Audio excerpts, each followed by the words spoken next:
Welcome to the Career Cafe. This is Industry Insights, where we bring you insights on how to make work for you. Today, I'm joined by Jeff Smith. Jeff is one of the very first people that I thought of when I was creating this podcast because he's got such a unique story. He's a guy who's truly blazed his own trail. Jeff started his career as an accountant with Ernst & Young before leaving public practice and going into the software industry, where he moved up the ranks, leading the financial planning and analysis function for a company called Crystal Decisions, which was later bought by SAP. While Jeff was with SAP, Jeff took a hard left turn into a role as the director of mid-market sales, not the typical career move for an accountant. After Jeff left SAP in 2008, he moved back into financial planning with a global helicopter company, where he was quickly promoted into a VP role, leading a part of their business development efforts.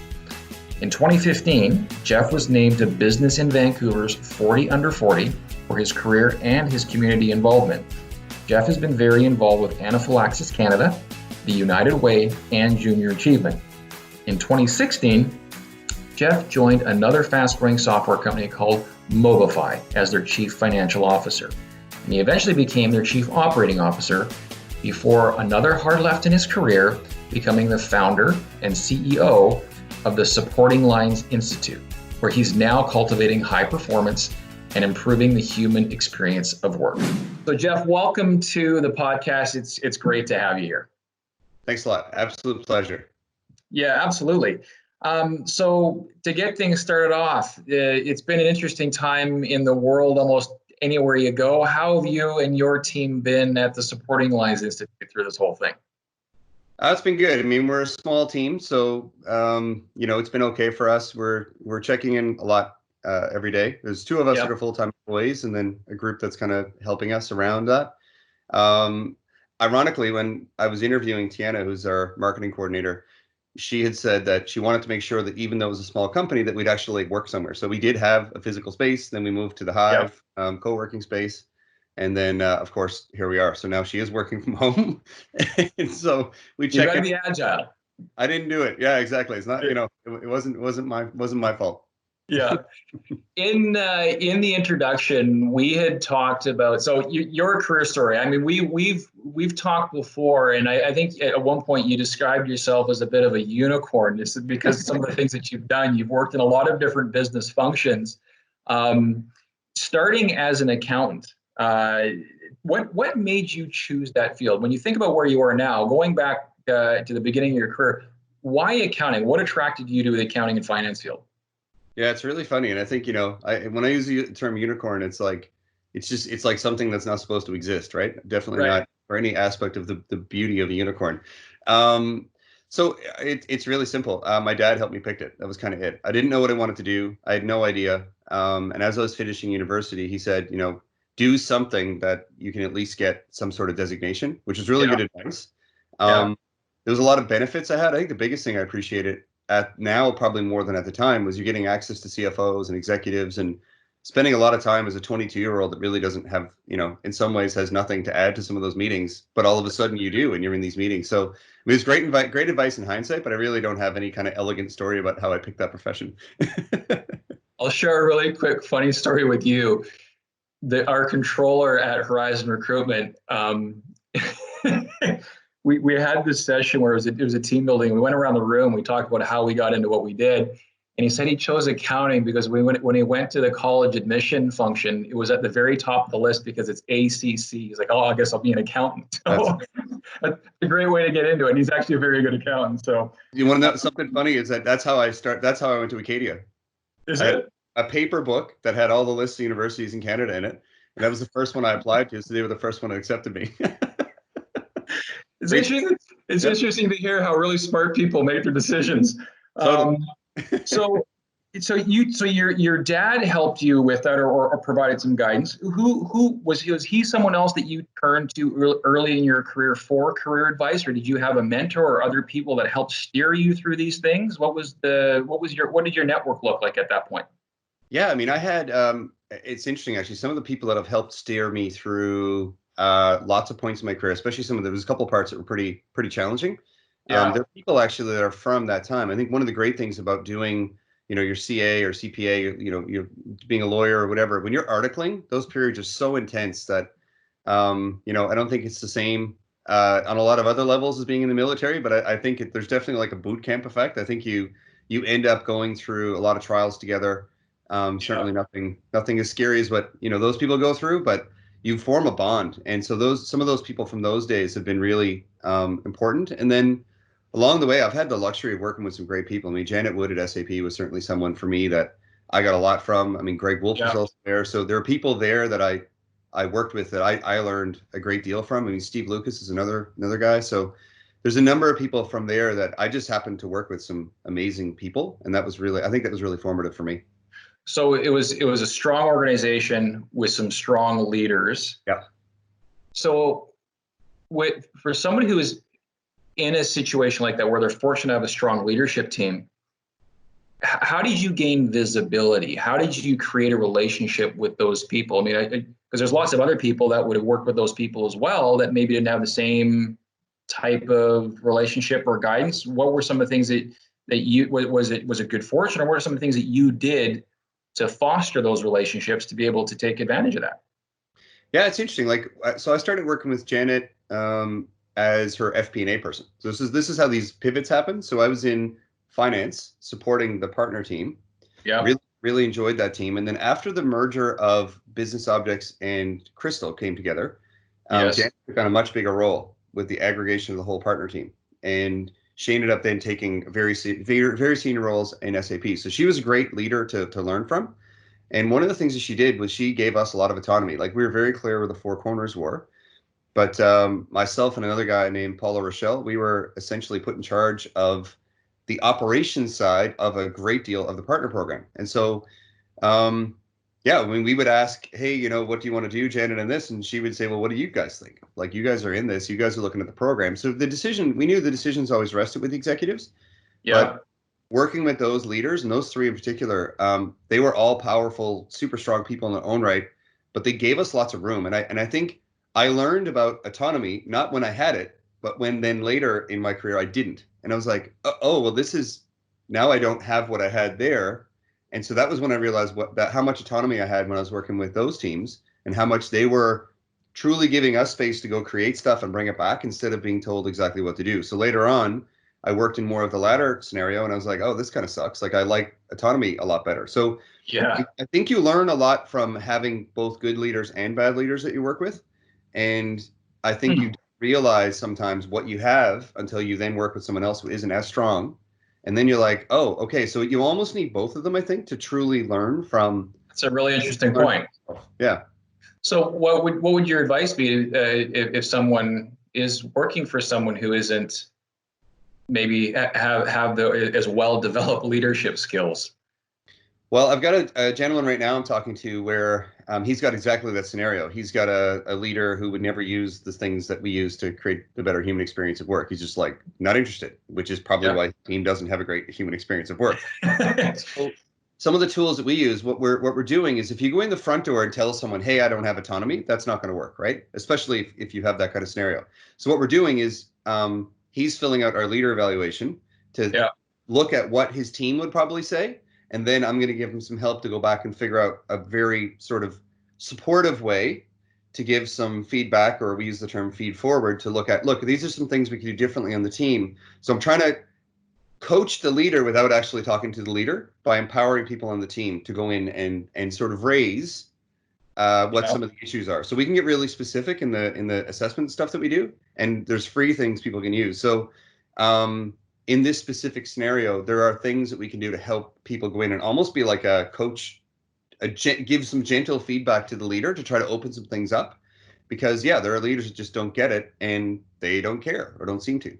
Which in turn would help you develop your leadership skills. Totally. And that's a challenging thing, to go to your boss. And you use the term, what was the term you used? Feed forward? Yeah, feed forward. Is that something that you came up with, or? No, it's something from a gentleman named Marshall Goldsmith, very well-known coach. And so the difference between feedback and feed forward is actually quite compelling. So if you picture something in the past few months that you don't have to say what it is, but picture something that you're like, I'd like to have a do-over on that. If Yeah. somebody came in and was like, okay, so that thing that happened, yeah, here are all the things that weren't good about that, and I need you to fix them. So that's one conversation. But the problem is the person has nowhere to go. So when we do our performance conversations, getting feedback and things, the technique we teach, we leverage this technique, which is more about we first ask the person to give their own assessment of how it went. Usually they're going to call out, like, yeah, I'd love to redo this. Perfect. Now they're leading through, but you focus more on, okay, so if we were to do something different in the future, what would that look like? How would it be Yeah. better? Right. So Yeah. you, instead of being like, I like this dynamic of if you're giving feedback, it's almost like this, like one, it's like across a table. But if we're using feed forward, it's almost like we're shoulder to shoulder looking at what could be possible if we did things different. So there's a complete difference in the human experience of that conversation. But to do the feed forward, you're still essentially looking at the feedback. You're still looking at Right. what's the situation I need to change, but the way you deliver it's totally different. So that technique with a leader who doesn't get it is great because you're talking about, look, this is what is possible if we try this little tiny shift, which is one step closer to autonomy. So I think, there's things like that we can do. And also I think it's just people need to learn what is autonomy. Like we use these words, but like do people even know what it means? If I asked someone, people will say like, I don't have the support I need from my manager. Well, if we ask 10 people what support from the manager looked like, you'd get probably 38 answers from 10 people, right? So I think Hmm. we're very big on taking jargon words that are popular for a reason. Like autonomy is a very powerful thing, but it probably means something different to everyone. So it's get clear on what your definition of these things are. Try to learn what good looks like. If you don't have it, other people do. Try to find examples of what good looks like. And then you can start working through, okay, how do we chip away at this? Because you can't just go in and say, you're a terrible boss. Because if that's That's true, not going to go over real well. Yeah.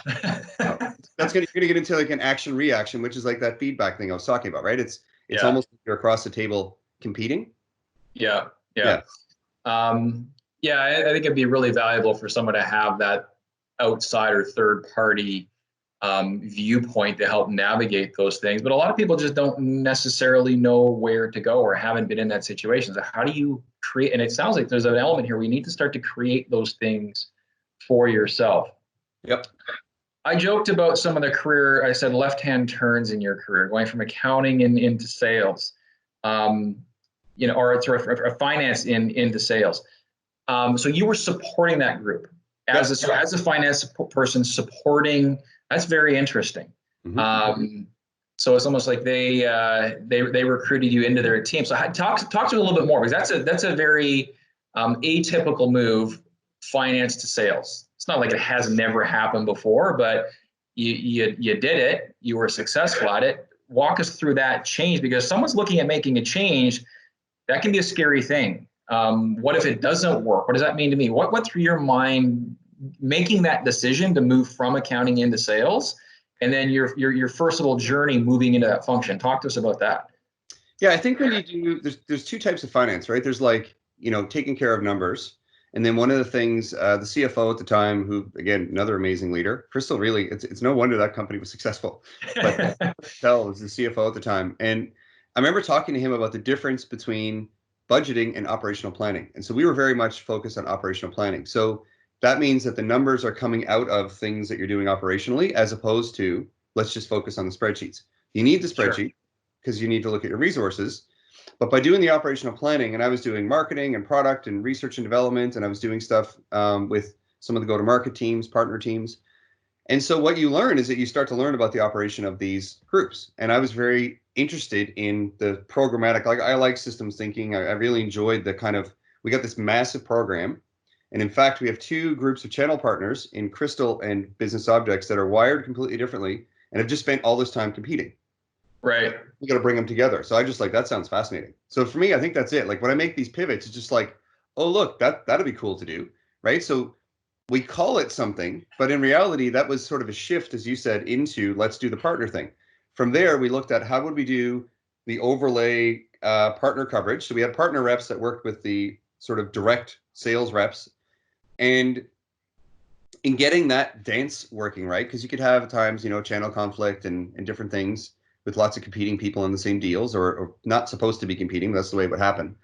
And what you get into is you're looking at very complex relationships within sales and you start to learn more about it. And then you start to see in the coverage model that you built and the quotas and compensation plans and everything else, that looks like really cool work. So again, I'm like, oh, that looks cool. Let's go do it. Yeah. So that led to me. So it wasn't a blunt move or a blunt pivot, meaning you didn't go from one completely disparate I mean, I guess on the org chart perhaps, but there was a connector there. There was some visibility into what you were going to be doing. Because I know when people talk about career change or job change, and there's being an accountant at one company or being an accountant at another company, that's job change. But like a complete functional change, like I no longer want to do this, I'm going to go work over here. For you, there was already some relationships, familiarity, and involvement in that. It wasn't just a hard stop. Okay, now I'm doing this. Do you think that's, I mean, in what you're doing now, I guess there's we'll get into that in a minute. Moving from finance into entrepreneurship. We'll come back to that. But that theme of having a connector is probably something valuable for our listeners, because if you want to just stop doing something and start doing something completely different and just it's a clean cut, that can be a challenge. Have you dealt with people in your business now where people are looking at that or contemplating those types of things, or does that not surface that much? Like, my journey to supporting lines really kind of came in through, I was a CFO, became COO, started to get really into the people and culture side of things. Like I coach, so again, it was like another drift, right? A lot of these were like drifts. They look like pivots on LinkedIn. Yeah. When you think about what happened, it's a bit of a drift. And so I would say there's two things there that are kind of key points. The first one is do things that you're really interested in, right? That's the first one. So if you're really interested in it, you're going to figure it out. And whatever you don't know, there are other people that are going to know that. So you're bringing some skills and other people are bringing some skills, and it can work, right? Other people can bring some of the technical stuff that you don't have. I recently read a book called Range, which it's all about how generalists thrive in a hyper specialized world. Yeah. And the author's escaping me, but incredible book. And that book talks about how it's called Range. And that book is amazing because it actually explains why my career makes sense, because it talks about the fact that by bringing in these different like perspectives, that's actually how innovation happens. Innovation doesn't happen by people that are super specialized doing the same thing over and over. They have it's almost like in software, we call it a technical debt. Like you've got a commitment to something you've made in the past, so it might be harder to see the pivot. Someone else coming in that doesn't have all that training, but has other training, they apply things. That's often how, like a lot of times, analogies are what lead to creativity. The other thing is that when you're in a role where, let's say your job is to, develop code. We'll stay in the software example. So your job is to come in and you're going to make part of the product. You're going to code. That is super specialized. You have to know exactly how the company's using these languages and stuff, and like you're coding in a very specific way. Once you become like an engineering manager, engineering director, and you start moving up, a shift happens. And I think the hardest shift in people's career is from individual contributor to director. And we have a bunch of work that we're doing now. We just launched some stuff in supporting. So I think that's a really important part to support people there, but also that's when we can get people and help them be great leaders from the beginning. So as a coach, I don't have to come in and try to fix it later, right? But the thing is, once you make that pivot into people manager, the technical stuff actually becomes less important. Now, I wouldn't go so extreme as putting me in charge of a product team, because there's a bunch of stuff I wouldn't have a clue about, right? Yeah. The level of technical support we'd have to surround me with would almost be like too much. So I think there are pivots that are probably too far. But again, if you're super interested in something and you recognize that once you get to that director level, once you're managing people, that's actually more important than the technical expertise, while you still need a little bit. But the advancement once you're at that level should be more on the leadership development side, less on the I need to keep getting better at, the craft. Right. I think this underscores the idea that you continually have to be in a career. I'm of the opinion you continually have to be in the mindset, a career mindset where you're working towards something, because you never know when the opportunity is going to present itself for you to capitalize on it. It's one of those things, well, I now want to make a change, therefore I'm going to start doing some things differently. Too late. It's like the worst time to try and find a doctor is when you're sick. Do the preventative maintenance, or from a career perspective, always be learning, always be trying new things, always be building your network, going out to people, listening to podcasts, things along those lines, to tool up so that when an opportunity surfaces you're able to take. So while we're on the topic of specific skills, are there specific skills you'd suggest people develop that will assist them in creating or demonstrating value to their employer? I mean, yes, tons. And again, I think it comes back to, like, when I set development goals for people in coaching, we always set it based on what they're interested in, because there's like a million things you could do. So let's use that dividing line again. So if you're an individual contributor, you probably have to get some skills on the craft. That's really important. You have to be able to do the work, because whatever your function is. Totally, right? So if your job is you're in HR and you run an HRIS system and you have no clue how to use it, that's going to be a problem for you. Now, could be. once you learn how to use that and you have technical competence in the craft, I think at that point it's looking at what are the things you can do as a teammate. And so one of the things that one of the things that we offer, I'm trying not to be too pitchy with some of the stuff, but I want to, like, it's part of the story. So it's like, one of the things that we are focused on is looking at, if you are an individual contributor, it's not too early, especially if you're starting to get close to people manager, to start thinking about that. So I have someone right now that I'm working with where he is, he's an engineer and he wants to become an engineering manager. Never did it. So someone like you could say to him, tell me about managing people. He could be like, I never did it.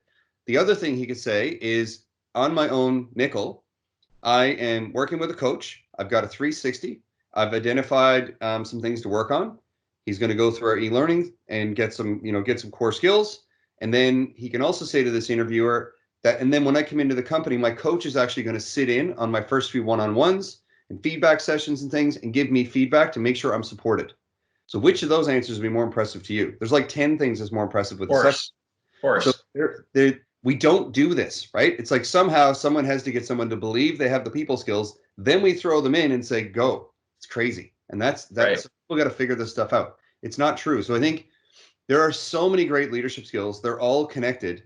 And I'd say when someone's getting to that point where they would like to start managing a team, even if it's 2 or 3 people, that's the moment to start looking at what can I do. And so that's part of why the thinking behind our e-learning was, let's make it super inexpensive and approachable. Yeah.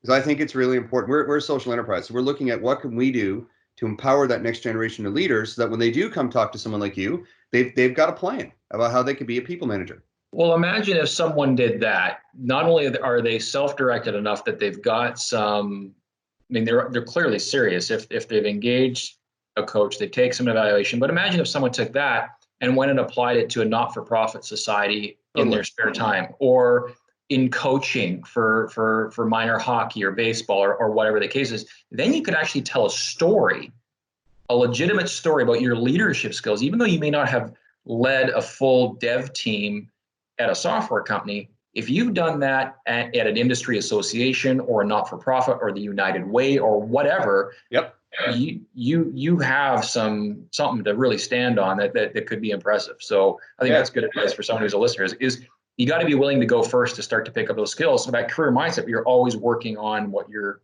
doing, for sure. Yeah, and like I think that's very good advice.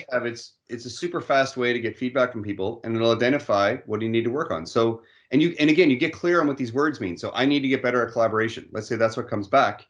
We can help you understand that actually the first thing that supports collaboration is making sure everybody's aligned and on the same page. So get good at that. Get good at aligning teams, setting expectations, holding people accountable, reviewing progress, all that kind of stuff. If you do that, those are the things that actually empower you to be really good as a collaborator and as helping teams collaborate with each other. So what we've done, I think, is broken stuff down to the very specific things that people can do, and just trying to make it really easy. So, and really there's like a million things you can do. The biggest thing is find a way, whether it's our stuff or somebody else's, there's all kinds of great tools, but find something that helps you identify something you need, that you want to work on, and then be very deliberate about working on that one thing. Then do another one. Then do another one. Don't try to do the power of focus. Totally. Right, because we live in this world where things are coming at us all the time. I mean, we're doing the podcast now. I got it filmed. I got my phone, and I'm getting messages on LinkedIn and all sorts of notifications. There's always something coming at you, but your ability to focus and put everything else aside is it's an important skill to be able to develop. One of my favorite questions, looking back at your earlier self, knowing what you now know, is there advice you would have given Jeff Smith, the Jeff Smith of 15 or 20 years ago, What advice would you give to yourself earlier in your career?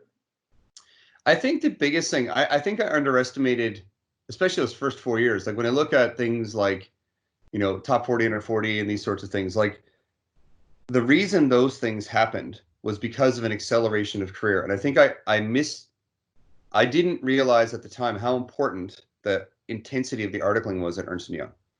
So you're getting like 5 years experience in 3. It's exhausting. You're toast. Like you're so tired all the time and everything else. But you're getting access. You're watching these senior leaders in action. You're dealing with very high level issues. So it's raising your threshold for what is an issue and what should be dealt with. So you're not worried about minutia of certain things because you're very focused on like what some of these bigger issues are. So I think that was a great acceleration. Plus, you're just getting so much experience all at once. And so I think there's little things like, when you start as a CA, they give you the cash section and it's like no one wants to do it. But in fact, you learn afterwards that's actually the most important thing. Just ask businesses in this environment how important cash flow is, right? Okay. It's the oxygen of an organization. And so, I think things like that, the cash section is thrown at the junior person. In fact, understanding cash flow and how everything links together, that to this day is one of the most important things. When I became a COO, CFO, cash, where are we at? Collections, like all that stuff. And so I think you underestimate at the time.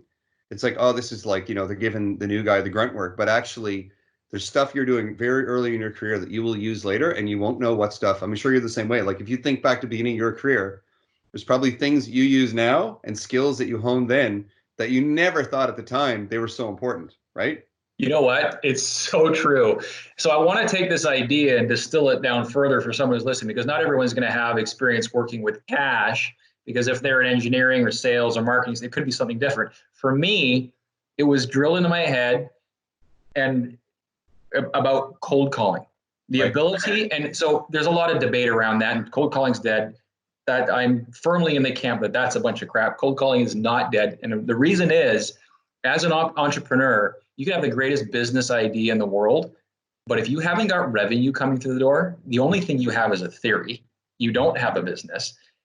Some of the closest friends I have in my life right now are people that I cold called. Interesting. Right? I was willing to get uncomfortable to start a conversation with somebody that I'd never talked to before, persistent enough to stick with it. And then once they met me, they're like, you're not that bad of a guy. I kind of like you, right? And that and it became a friendship. We stuck with it. I mean, we met years ago. We had never talked at one point, right? So you repeat that enough times. So for me, it was like being able to pick up the phone and using the phone to develop something out of nothing. For you, it was, the grunt work of cash. For someone else, it could be something else. What's that idea, though? I guess the idea there is, what's the lesson for the listener there? What for cold calling for me, cash, working with cash for you, it's like, go back to the Karate Kid, Mr. Miyagi, wax on, wax off. Why are you making me do this, right? Yeah. So I think it's that adage, like there are things you're doing in your job right now, whatever level it is, that are super important. So if what we do in our coaching is we help people have, even if it's a 3-year, horizon, like where do you want to be in 3 years? And don't talk about job in like the sort of promotion thing. To me, it's like, a lot of people want a flat organization and everybody wants to be a director. Like those don't go together, right? So yeah, we need to build out capabilities, and then someday preparation, opportunity, connect, you get the promotion. The big thing is if you have a sense for where you want to be in 3 years from a capability standpoint, we bring people back to what opportunity do you have in your role right now to work on skills that are going to help you get that. Beyond 3 years, who the hell knows what's going to happen, right? January, I thought we were going to have a totally different year than we're having. And so Jeff, we're slogging through some stuff in our career at this point. And one of the things that I have a real challenge with, and I think it's all about how you interpret and distill what I'm about to say, what it means, because one of the probably the most overused, this career advice is everywhere. Follow your passion. Well, if you're slogging through the crap and you're like, this sucks, and the career advice is follow your passion, like, I'm not passionate, this sucks. Yet that's the advice that when you look back, you're like, there's value in that. how do we reconcile that for people? I think that's a difficult thing to tackle because it can actually be very dangerous advice, because unless you're willing to go through that, to pick up the lessons and have the fortitude to make it through, you could really be missing a massive career opportunity and making a huge career mistake. What comes to mind about that topic? I think the problem with follow your passion is that your passion may have nothing to do with work, right? So if you can gradually, if your vision is you want to get into whatever your passion is, then yeah, you can start moving toward that. But I think for me, I've refined it slightly. I would say, understand how what you're doing now matters. What in what you're doing matters. And everybody's got stuff. I mean, it just took me a week to do my invoicing. I hate doing it. Kind of ironic for a CPA, but like doing the billing, it's just like, and I have a bookkeeper and everything. I'm just like, all I had to do is review it. And so like for me, it's more about, so I understand passion. I'd say there's two things. Understand how what you're doing now connects to a vision you have that's nearer term, 2 to 3 years, because you don't know, because your passion will shift. When I started at Mobify, I was very happy doing CFO. Then when I moved to COO, I had the sales group and I was very excited about that. And then I shifted more towards people and culture. And I found that that's actually that's like my life's work. Like it was that dramatic a shift. So there's a difference, I guess, in where that passion could go. That can move. So it's be in touch with what that is. But I would say it's know how what you're doing right now connects to what you want to do in 2 or 3 years. Again, capability, not promotion. Forget about the career ladder, because some of the most important moves I've made have been lateral. So it's be open to other opportunities. Yeah. Do stuff that's interesting and understand how everything's connected to some core purpose. I think that's what's really important. Like, what do you want? And you may not know that. Like, I think there's all kinds of yoga theory and philosophy and everything else about how when you get to about 40, then this goes back millennia, there's this kind of like existential, like, what's this all about moment.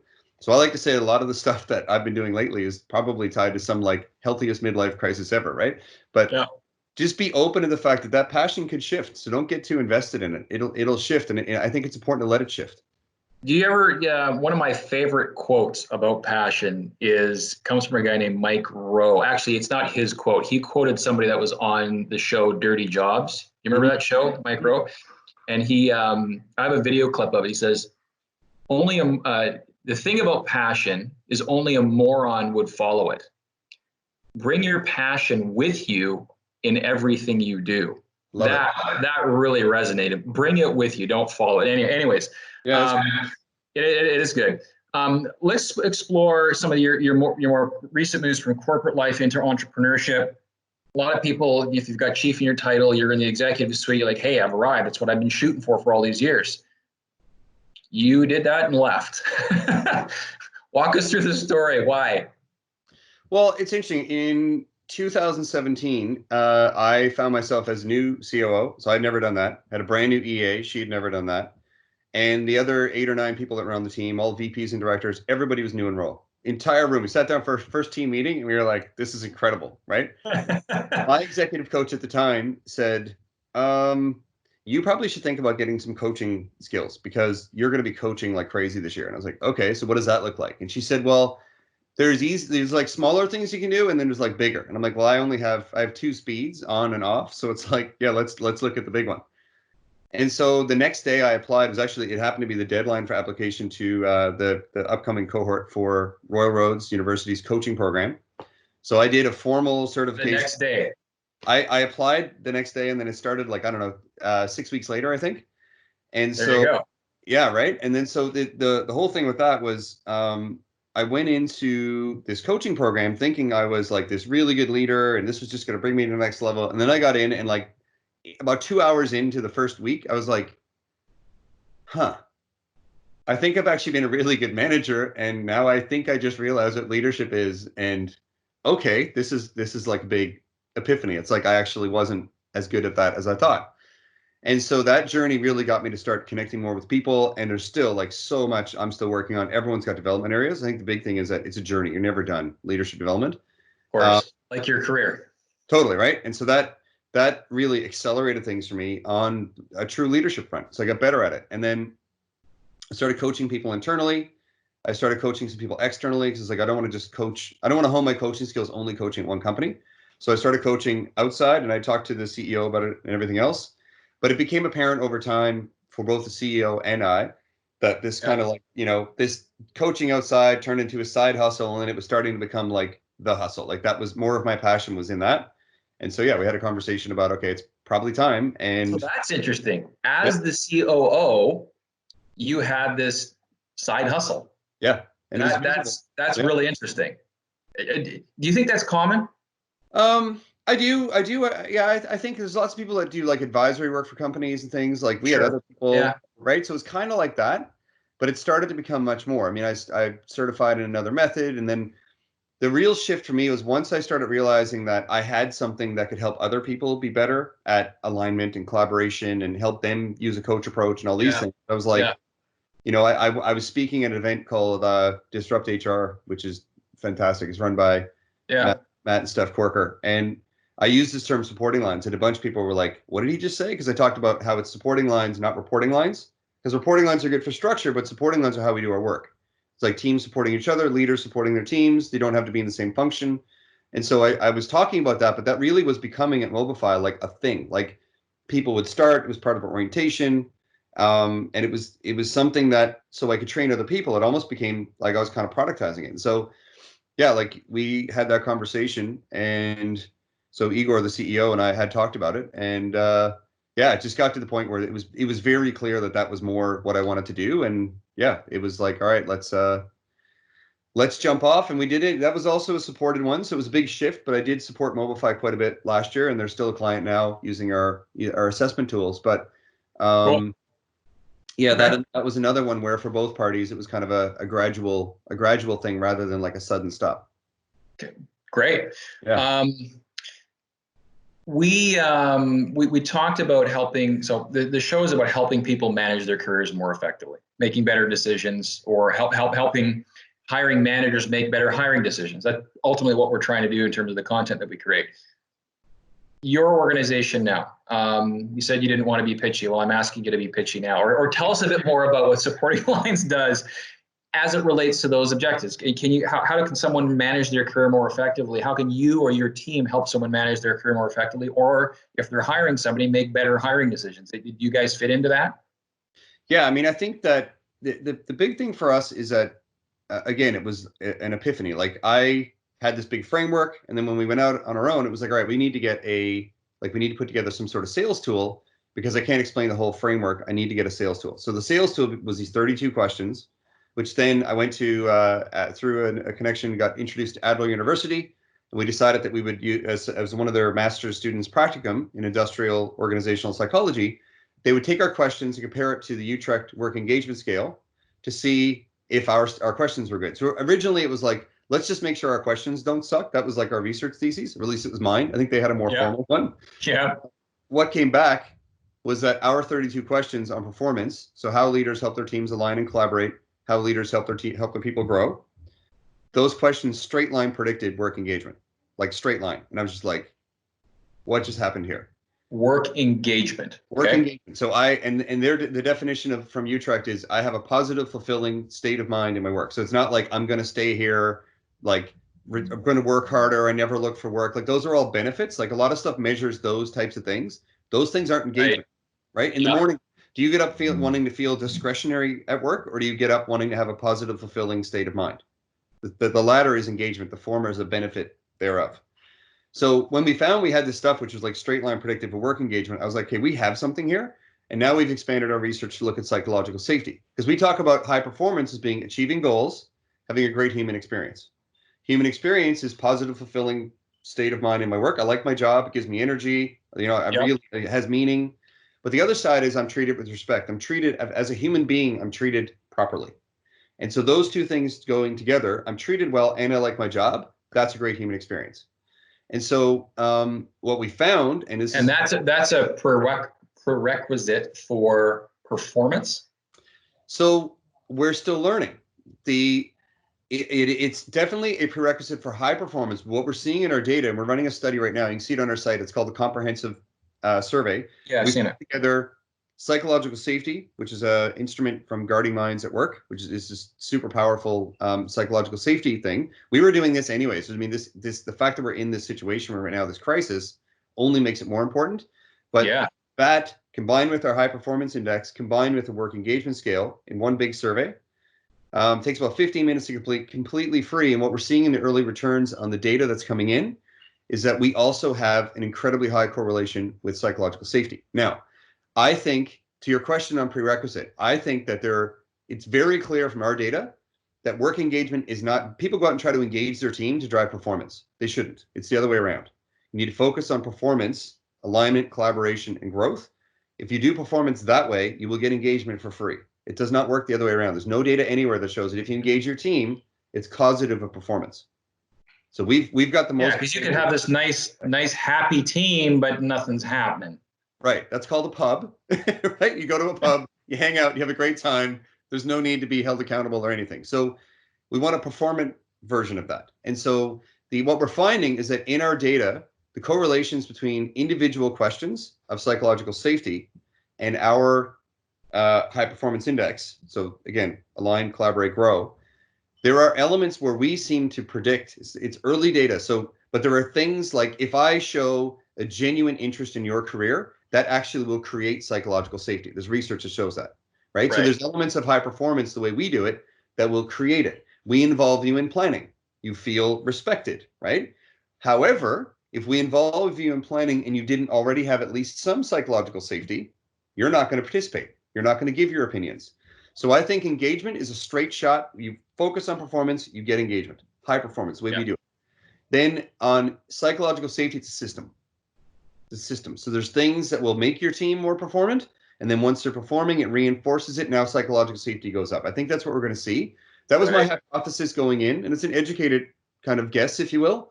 But we're seeing it in the data. And I'm not surprised. In fact, its connection between psychological safety and high performance seems to be even stronger than work engagement, which we straight line predict.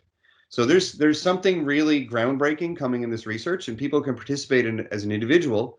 But what we really need is some companies to go out and take it. So right now on our site, you can do a free survey, and we'll debrief the results. Your whole company can run it, no limits. Like 1,000 people can do this, doesn't matter.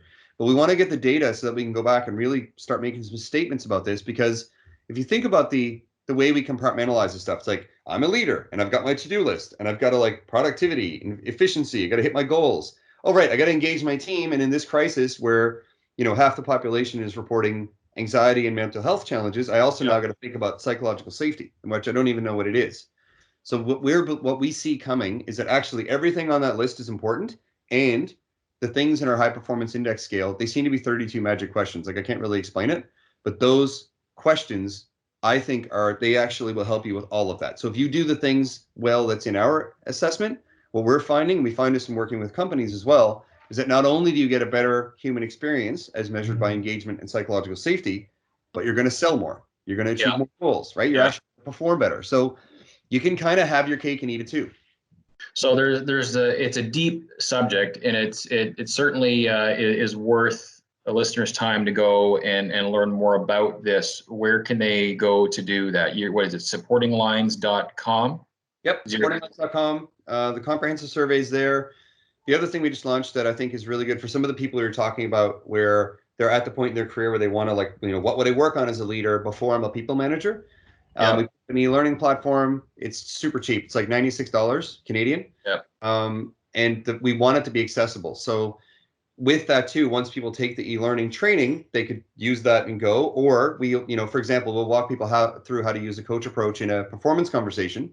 But then we can actually have one of our coaches sit in on the performance conversation and give immediate feedback. So there's something we call practicums, which if people want to kind of go to that next level, they can buy these small packaged offerings of coaching that really help them apply the skills. Because I'm not sure you can always go to the retreat, read the book, watch the e-learning, and then just put it straight into practice. Sometimes you need help. Right. Awesome. Well, Jeff, thank you very much for sharing your story, sharing some of your lessons, making sense of your LinkedIn profile. Speaking of which, if someone wants to connect with you, they can get a hold of you on LinkedIn, Jeff Smith, Jeff. Everyone knows how to spell Smith. Just Jeff at supportinglines.com. Just shoot me a note. We're pretty approachable. Cool. So yeah. Awesome. Very good. Super valuable. Very much appreciate it. And we'll have to do this again, maybe jump a little bit further into how this applies to some of the larger issues in a team. And when you've got I know our organization is going through some of the stuff with you. So more data points. Be interesting to have you come back and share some of those stories. I'm happy to do it. Yeah, I think we're going to have some we're going to have some research that I think is going to turn some like time tested notions on their ear. Yep. Yeah. Awesome. Jeff, thank you very much. My pleasure. Thanks for having me. Well, I hope you enjoyed listening to that as much as I did interviewing Jeff and learning from his career so far. There was a number of important things and interesting things that I took away from that. I'm not sure what the things that really stuck out for you.